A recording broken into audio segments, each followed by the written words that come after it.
one of the audio files. There are .wave files recorded at a sampling frequency of 44.1 kHz. That means every second of blank sound is represented by 44,100 numbers. Think of it like a movie camera. A camera captures 30 frames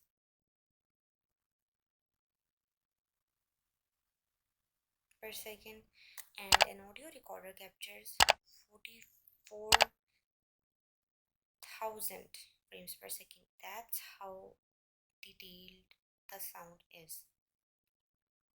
And by loading the audio, how do you do that? You basically, if you conventionally just want to show or load a single audio file, what you do is that you load a librosa file, librosa library, and then you pass your path and obviously wherever you're recording. So you can see that we have the path sampling rate we have fixed, and by giving the pass we are making sure that the sampling rate is what we